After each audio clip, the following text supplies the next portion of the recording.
Ito guys, basic na basic lang, hindi gumagana yung speedometer. Paikutin natin yung gulong. Hindi gumagana yung speedometer. Kasi may pumupunta dito, bibili daw ng kable.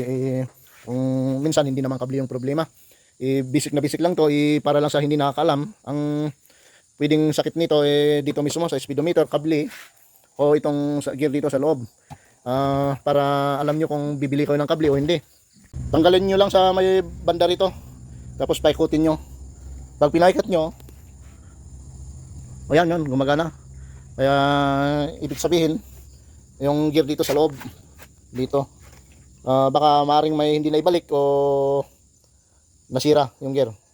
Gumagana pa yung gear nya. I-try lang natin iangat to, ito. Tapos lagyan natin ng kunting grasa para iangat natin to para kakapit dito. Dito. Ito na yun, nilagyan ko ng kunting grasa tapos inangat ko to. Ito. Subukan na natin.